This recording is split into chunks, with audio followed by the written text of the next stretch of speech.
Hey pals, welcome back to the Nothing Ventured podcast. This is episode 3, and in this episode, I'm going to be talking all about how to actually start a creative freelance business. I recently posted a photo on my personal Instagram, just talking about some of the things that I do in my day-to-day job, which, as some people now know, is a full-time freelance creative. And I had a lot of questions off the back of that, and I figured the easiest way for me to approach that, and probably the most thorough way for me to approach that, would be in the form of a podcast episode. Just for the end of last year, I posted a photo on my Instagram, and I talked about how I want to steer more into longer form content, so particularly YouTube and also podcasts.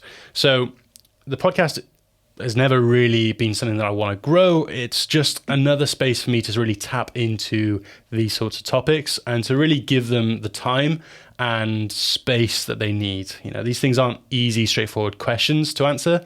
And when I get these, messages or comments, I often sometimes I wish I could just hop on a call with people, because honestly, that's what it needs. There's a lot to unpack there, and obviously, my own experiences are only true to myself, so it won't apply to everyone.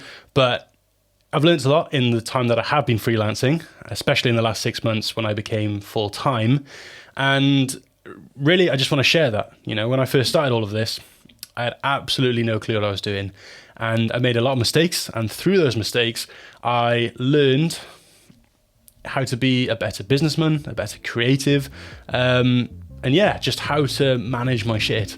So there's a lot to unpack. We're going to run the intro now. But yeah, I hope you enjoy this episode.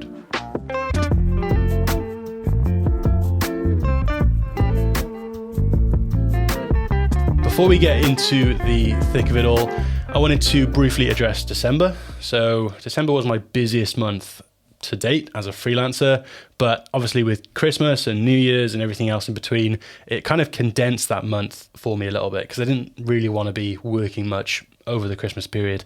So didn't really post a lot. I wasn't that active on socials or anything else for that matter. And as a result, the podcast did drop off a little bit, which wasn't my intention. This is something I want to be really consistent with, because ultimately I want to create a backlog of episodes that people can hop onto and find the answers they're looking for. Obviously, like I briefly said at the beginning of this episode, my experiences are only my own, so they may not apply to everyone's specific situation, but hopefully people will find some value in what I'm talking about. And yeah, like I said, I had no clue what I was doing at the start, and a lot of the information that was out there was really more tailored to an American audience, and I found it really difficult to relate to some of the situations that they were talking about, but to really believe in some of the situations they were talking about. They were talking about crazy numbers that just didn't feel real to me. And pricing is one of the things that I'll briefly tap into today. But ultimately, what this episode is all about is how to actually start. Like, what are the foundations that you need to then go out and start a successful freelancing or creative business? So I wanted to talk a little bit about my own background and why I feel that I'm a relevant person to actually, weigh in on this. So we're going to start off with right at the very beginning, when, I hadn't really even picked up a camera at this point. I was at uni studying marketing, and for my third year at uni, I did a sandwich year placement. On that sandwich year, I was involved in pay-per-click advertising, so Google ads, some Facebook ads. At the time, it was relatively new, and Facebook hadn't really established much of an advertising platform at that point, believe it or not. So it was quite rudimentary in some regards, and yeah, it wasn't that fun. I didn't really enjoy it that much at the time, but actually I appreciate it a lot more now, because it's given me a really solid base to, when I'm creating content, I know exactly how that's going to be distributed, not just in organic social, but also on a more, advertising-based platform as well. So way back in 2015, I want to say, was when I bought my first actual camera. And it was at that point that I really started to toy with the idea of, content creation as just more of a more than just a hobby. I think everyone goes through those motions when they first get their, proper camera. They think, oh, you know what, I could, become a photographer or a videographer. And it is compelling because you suddenly got this big expensive thing in your hand and you think, well, what possibilities have I now got in front of me? And I absolutely went through all of those same feelings and ideas. And I actually did manage to get a freelance opportunity, which went really badly. It went so badly, in fact, that I actually refunded the people who hired me and said, I think I made something up about the memory card, getting errors or something like that, and all the files have been lost. And because I was just not confident in myself, I had no idea what I was doing, in all fairness. So my first ever freelance job was not a success, but actually that's a good thing because it taught me how to be resilient in some ways and how to come back at something even when it doesn't quite go the way you expected. So after that sort of small hiccup, I realized that I needed to invest in myself, not just the gear, but also the skills, and I had to put in the hours. That was, essentially the lesson I learned there.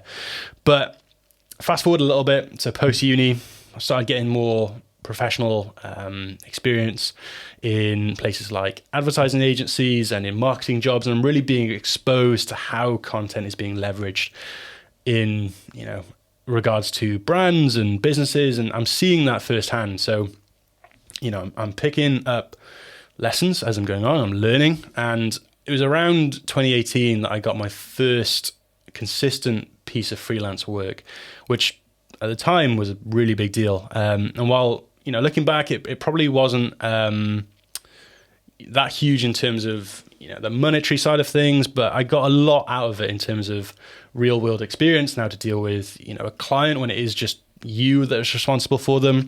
And yeah, just laying down the foundations for what has now gone on to become my full-time job. So I started to plug away at freelancing and, concentrate on getting more clients, and, you get referrals and people hand on work to you and they know that you're just starting out even. And around 2019, I started to gain some traction. I managed to get a couple of clients, one of which I'm actually still working with. And then obviously COVID happened. So everything that has happened in the last 2 years, when it all sort of kicked off, I had to put my freelancing dreams, let's call them, or goals to one side because, unfortunately, advertising, marketing, it was one of the industries that was first to go. Budgets got pulled quite quickly.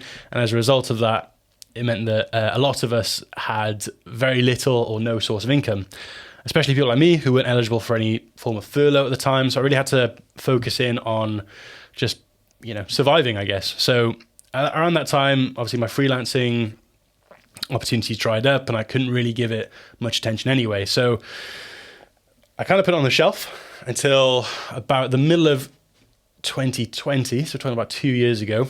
And that was really when freelancing sort of re-entered my life. And I picked up another client, again, who I still work with today. And they're a great client who I really enjoy working alongside. And yeah, since then, it's just gradually grown over time. I was still working in a sort of office environment all the way up until June or July of last year. So only 6 months ago was when I made the transition from, freelancing on the side, just sort of doing what I could, to actually committing to making it my full-time profession.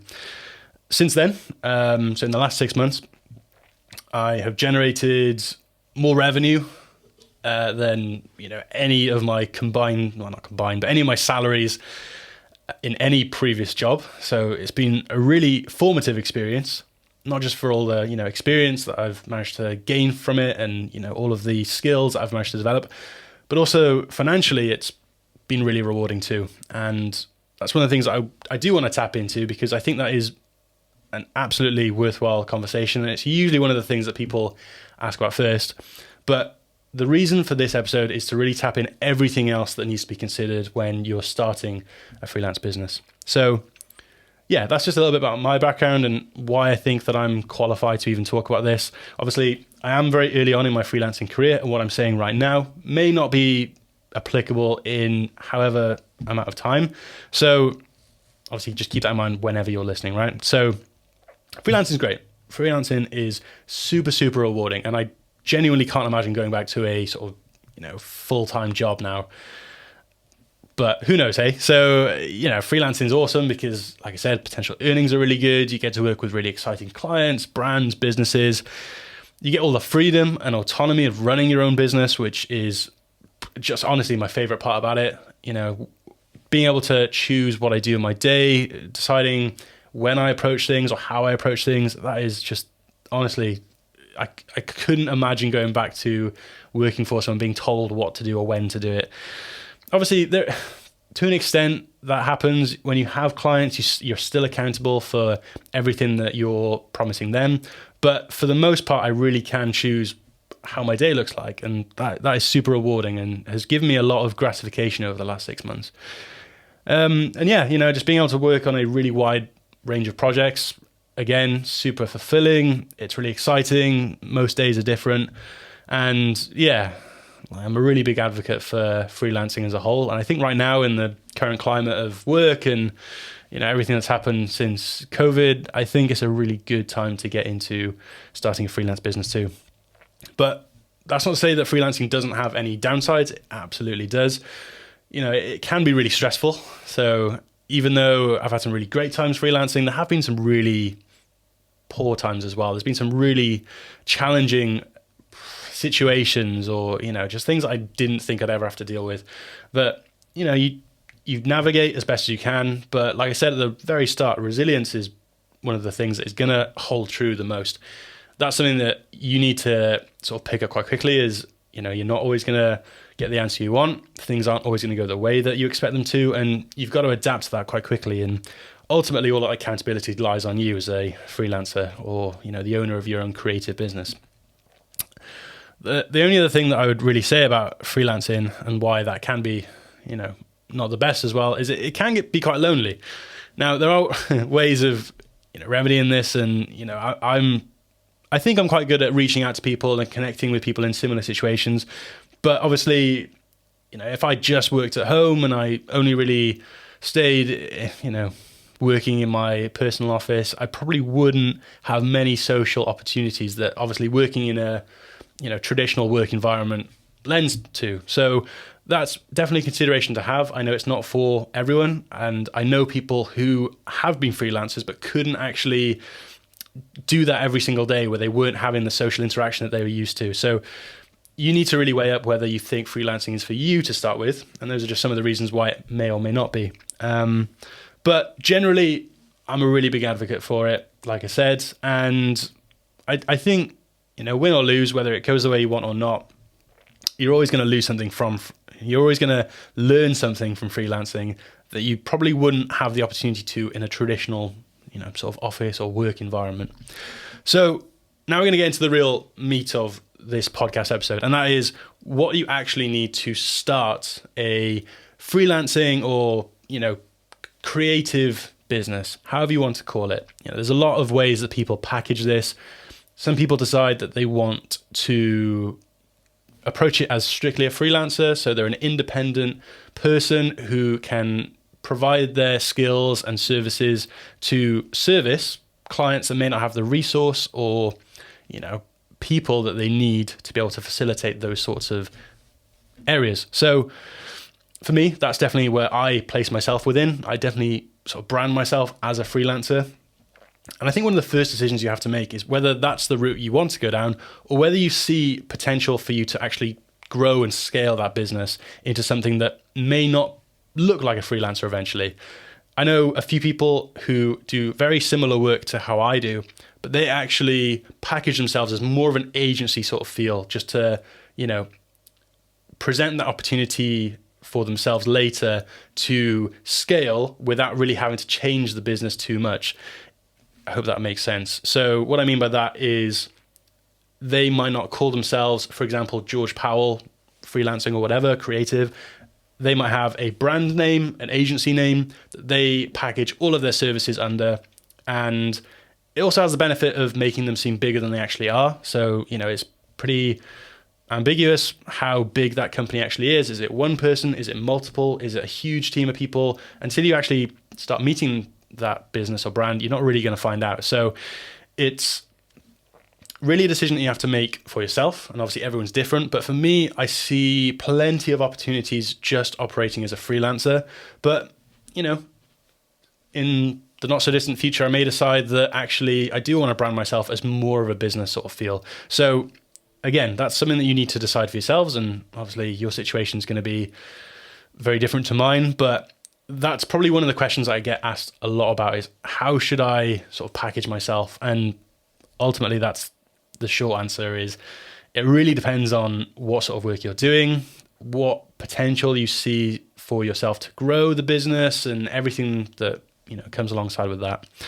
But the main thing that I think you need to actually start a creative business is a product.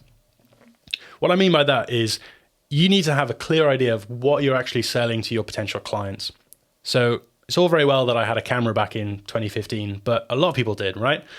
I didn't really fully grasp what it was that I was selling to people, So now I have a much better understanding of that. And the line that I often find myself going back to is that I provide branded content experiences.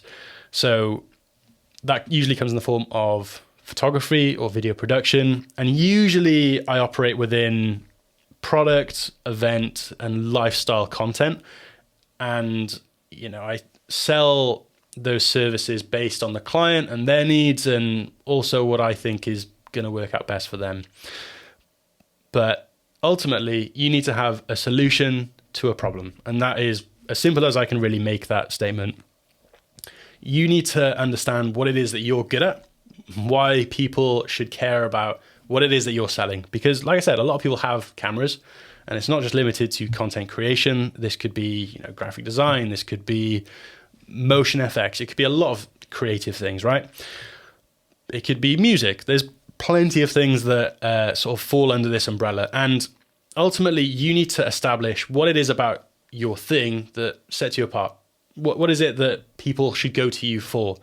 And once you have that, that's going to help steer you so much better in future because then you know exactly what clients you need to be approaching, what sort of services that you need to be offering them and how you want to package yourself as well. So having a clear understanding of your product is probably the first thing you need to really establish before anything else, really.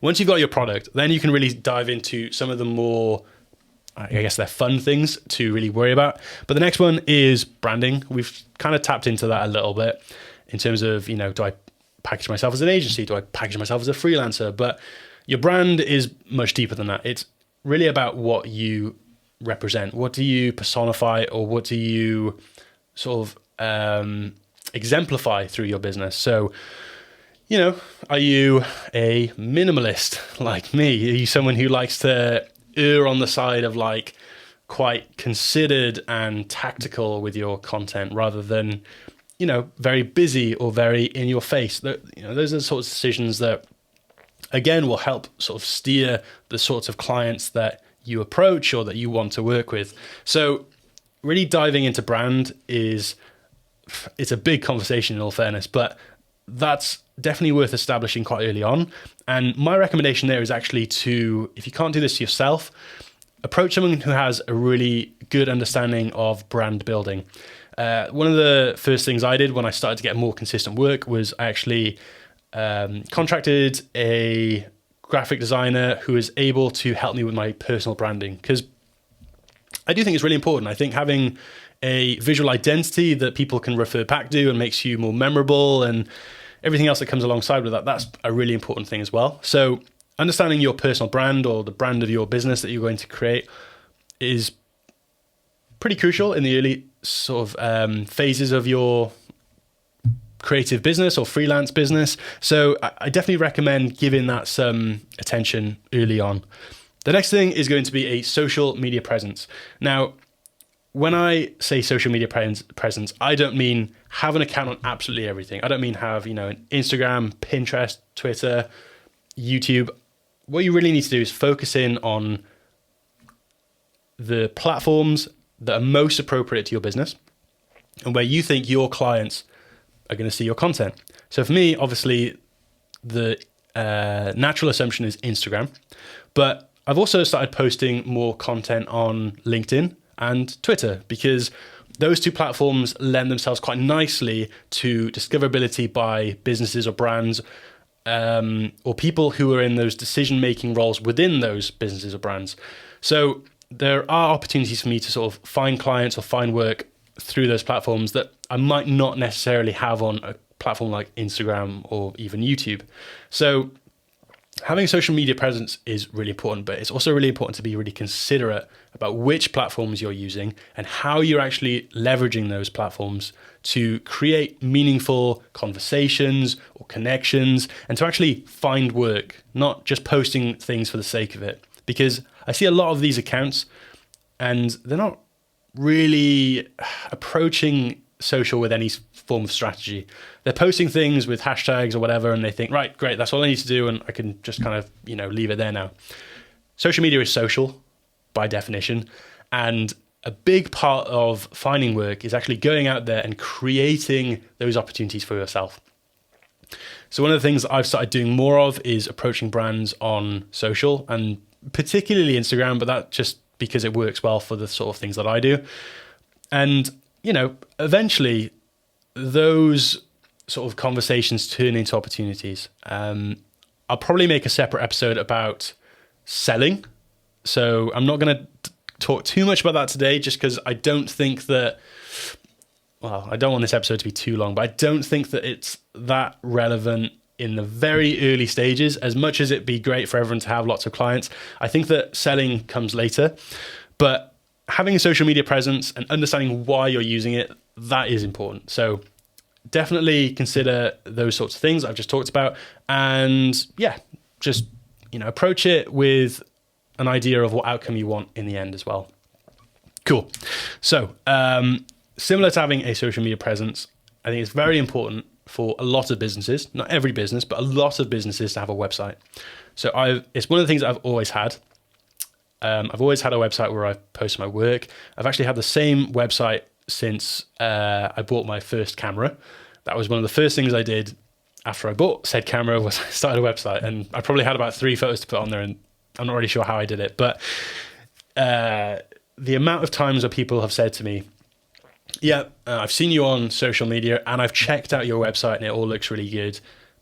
Honestly, it is so valuable, and it's just another touch point for people to see that you are serious and that, you're not just some thing on Instagram or Twitter that has followed them. You're a business and you want their work, and you have a background and the experience to provide the things that you're actually promising to them. So I absolutely recommend getting a website. You don't need to spend a lot of money or time on this. I've always used Squarespace. It's just always been something that I found really easy and straightforward to use. And it's never been a problem for me. I've never had any issues with it. I actually really like it as a platform. And obviously, I am an affiliate. So if you did want to support me and the content that I produce, if you go onto the link in my Instagram bio, then there is an opportunity to help me monetize my own content through getting your website through Squarespace, but no more about that. There are plenty of other opportunities. There are plenty of other platforms out there similar to Squarespace that are all really good.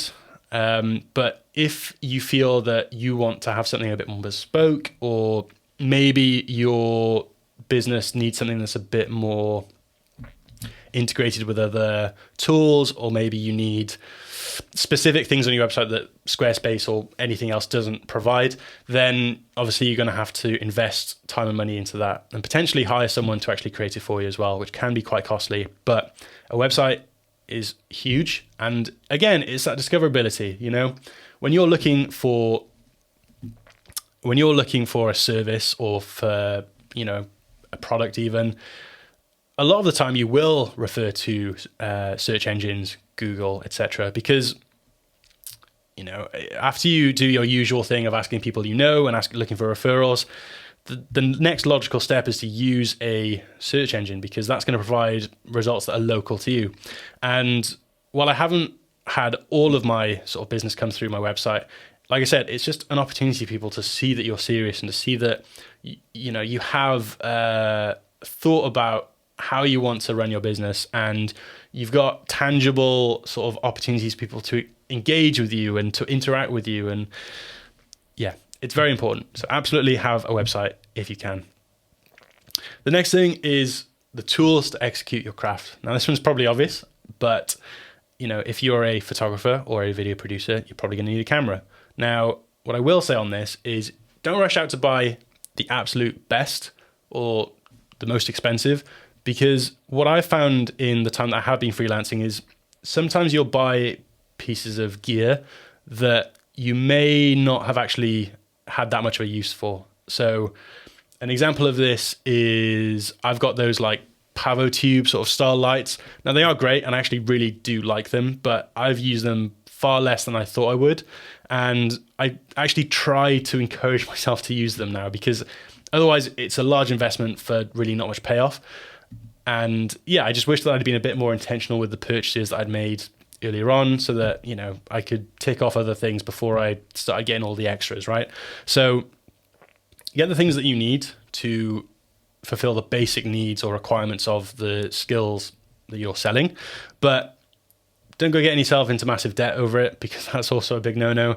You need to make sure that you're staying within your budget and within your means, because it's probably going to take a bit of time before you start to see a big return on your initial investment. I've gradually built up my sort of gear over time, and I'm now fortunate that I'm in a position where I'm generating enough revenue that I can continuously invest in my gear, so it gets better over time. But I remember when I first started out, I'd see people with huge, crazy camera rigs, and I think, that's what I need to get to where I want to be. And actually, now that I've got the benefit of my experience, I know that that isn't strictly true. So I still shoot on a crop sensor body, believe it or not. However, that won't be the case for very long. And it does a really good job. There's absolutely no need for me to upgrade, other than me wanting to provide the absolute best content that I can. I would be quite happy still shooting on my Sony a6600 for another couple of years, most likely.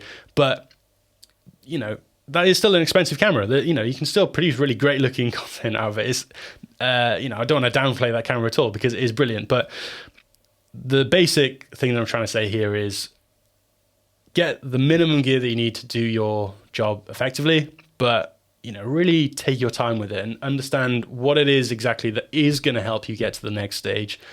And sometimes you'd be surprised. An example that springs to mind is using a teleprompter has been completely invaluable in my work, and it's probably one of the things I recommend most often now, because it just streamlines my process and gives me so much of my own time back that for £150 investment, it's been massive for me. So, there are things that you may not have thought of in the beginning, but over time, as you gain more experience, you might find, actually, that's something that I really need. The final thing that I'm going to talk about today is simply having the right mindset. So freelancing is tough. Creating a business is tough. And it comes with ups and downs, like I mentioned earlier on in the episode. But having the right mindset generally is going to fix a lot of the problems that you'll come across before you even had them. It's super unpredictable, especially at the minute, and you can never get too comfortable. You always need to have that passion and that eagerness to go out and be better than you already are and to challenge yourself. And, I guess that's applicable in most things, but especially in the early stages of starting a business. In the early days, a lot of it is going to go wrong before it goes right. And that is tough. And, resilience is one of the most important things that you can refer back to. It's what's going to keep you centered. It's what's going to keep you on that straight line to success. So having the right mindset is absolutely key. And, when I get people asking me questions on social media or whatever, a lot of the time I want to hop on a call, because I think I want to know what this person is like. I want to understand how they think and, their approach to work, and honestly, just knowing if they're a nice person, because for me, at least, that has always been the biggest part of my success, I think. There are much better practitioners out there of what I do, and I completely acknowledge and respect them for being that. But I've always played to my strengths, and my strengths have usually been that I'm relatively easy to work with, I hope, and that I know how to leverage content in a meaningful way. So I don't have to necessarily be the best at what I do, but I understand that I fulfill a niche for some people, and that's always given me the confidence and the self-assuredness to approach it in the right way. And, hopefully that makes sense, because that was kind of a mouthful of words. But yeah, I guess what I'm trying to say is, if I wasn't completely certain that, I had faith in what I was doing, and then I knew that I could take a kick back and still, take a kick to the teeth and carry on going, then I probably wouldn't still be doing it, in all fairness. I've been freelancing full time now for just over 6 months. So I started it in July of last year, and it was scary. And there were definitely times where I thought, am I making the right decision here? But I kept at it, and ultimately it's worked out. So I'm going to stop this episode here, because I don't even know how long it's been going on for. And there are plenty of topics that I could talk about today, but absolutely deserve their own episode, because I really want to dive into some of those topics, including pricing, including selling, and everything else that I've sort of touched on today. So I hope you have enjoyed this episode. My DMs are always open, so if there's anything specific that you want to ask me about, by all means, let me know, and I'll do my best to answer that as soon as I can. But yeah, just wanted to say apologies for the slight lapse in making this next episode. I'm hoping to be a bit more consistent with not just the podcast, but all of my content in 2022. That is, I guess, one of my resolutions for the year. So yeah, again, thank you so much for watching and supporting me in my content. If you want to ask about any specific, if you want me to create a podcast about any specific, again, let me know. But otherwise, we will see you on the next episode.